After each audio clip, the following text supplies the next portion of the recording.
میں بحیثیت صدر خواجہ خیل قام ہشتگر آج جس مسئلے پہ بات کر رہا ہوں یا ہمارے تو تقریباً دوسرے اقوام کے ساتھ سلام مشورے کے بعد ہم نے جو فیصلہ کیا ہوا تھا اسے کے مطابق آج ہم جس نامساعد حالات سے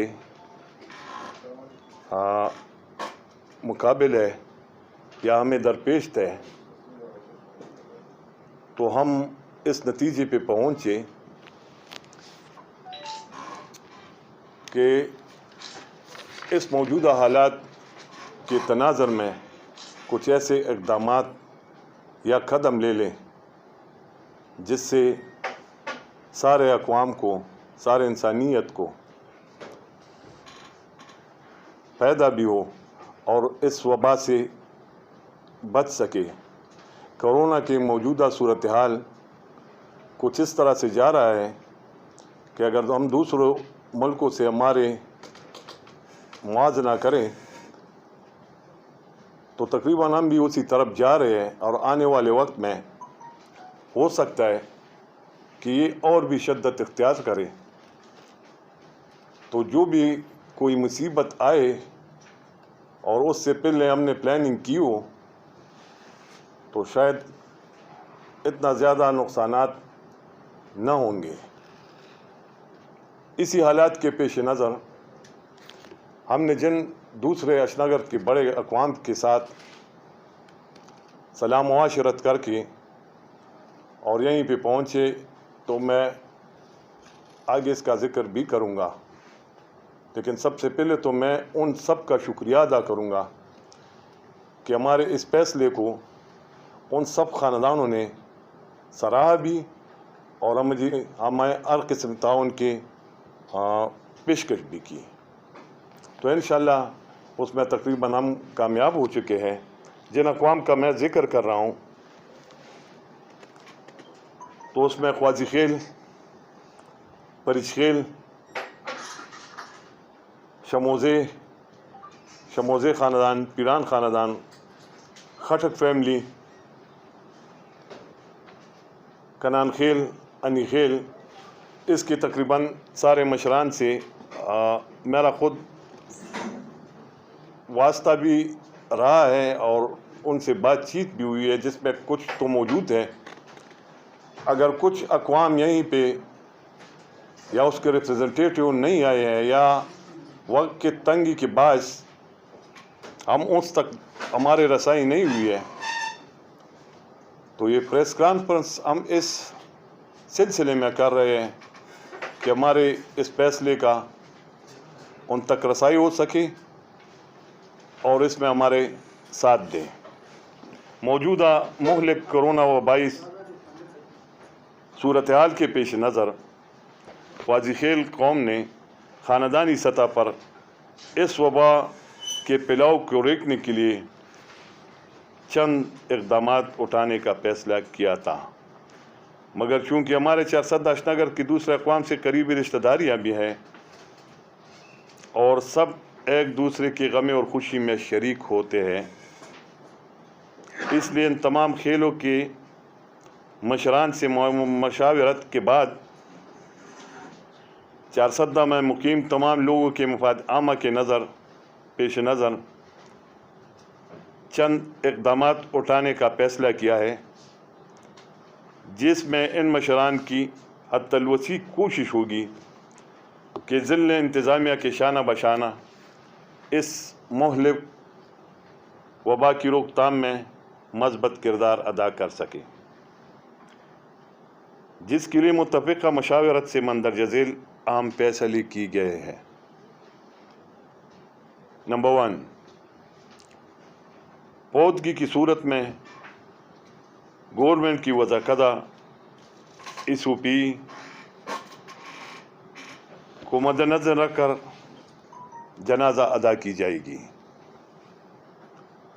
یہیں پہ میں ایک بات اور بھی کرنا چاہوں گا، معافی چاہتا ہوں میرے ذہن سے نکل گیا تھا، قوم کا کاخیل کا بھی ہمارے ساتھ اس مشاورت میں یا اس فیصلے میں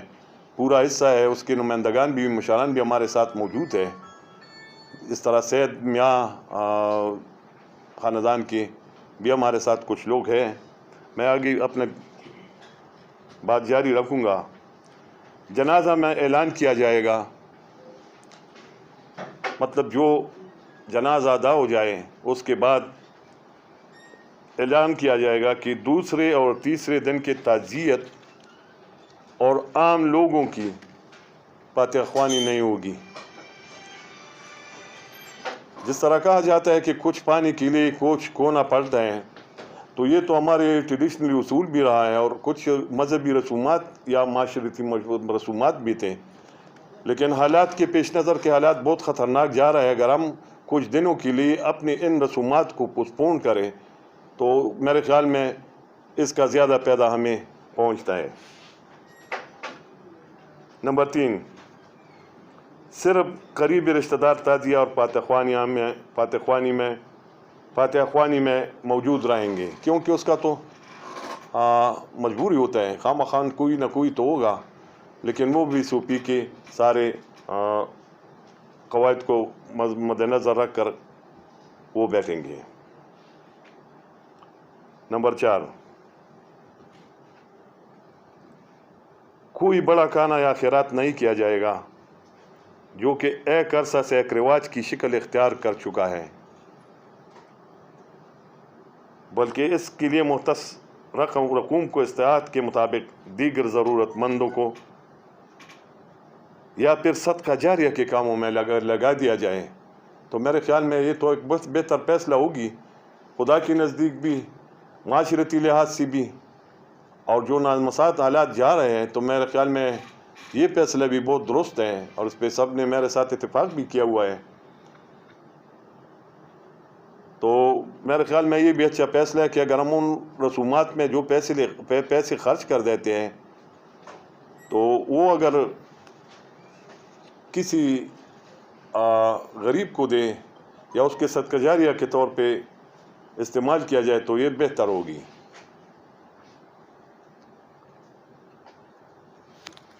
نمبر 6، عوام الناس کو آگاہ کرنے کے لیے علماء کرام اور میڈیا کی مدد لی جائے گی۔ ہمیشہ سے ہمارے اقوام کی یہ وتیرہ رہا ہے کہ ہم جو بھی فیصلہ کریں، تو جس طرح پشتو کہ ایک مثل ہے کہ اجرا جماعت، تو ہم اجرا جماعت کو مد نظر رکھ کر وہ فیصلہ کرتے اور اس سے اپنے علماء سے یہ توقع رکھتے کہ ہمارے بھرپور ساتھ دیں گے۔ اسلامی طور سے بھی ایک جائز طریقہ ہے اور ہمارے طرف سے پختون روایات کے مطابق یہ بھی ایک اچھی فیصلہ ہے۔ نمبر 8، تمام تقاریب سادگی اور اسلامی اصولوں کے مطابق کی جائے گی۔ میرے خیال میں اس میں بھی کوئی ایسی بات نہیں ہے، بری بات نہیں ہے اگر سادگی موجودہ صورتحال کے پیش نظر ہم دیکھتے چلے آ رہے ہیں کہ جو بھی تقاریب منعقد ہوتے ہیں اور اس سے جو بھی چلا جاتا ہے تو یا تو کرونا اپنے ساتھ دے کر جاتا ہے یا لے کر آتا ہے۔ تو میرے خیال میں اس کو بھی سادگی طریقے سے اس اوپی کے سارے اقداروں کو مد نظر رکھ کر کیا جائے تو میرے خیال میں اس کی بھی بہت زیادہ فائدے ہے۔ وبا کے دوران فضول خرچی سے اجتناب کیا جائے گا اور ضرورت مند افراد کی جانب سے جس میں وبا سے متاثر مستحق لوگوں کا علاج سرپرست ہوگا۔ یہی وہ بات ہے جو ہمارے پشتو روایات میں بھی ہے اور مسلمان ہونے کے ناطے سے یہ ہم سب پہ فرض بنتا ہے۔ پھر وبا کی صورت میں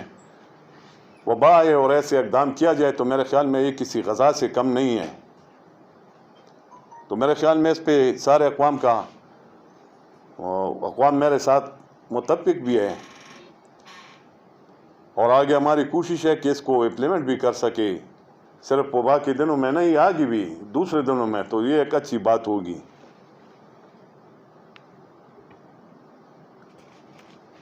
نمبر 10، ان تمام بلائے فیصلہ جات کو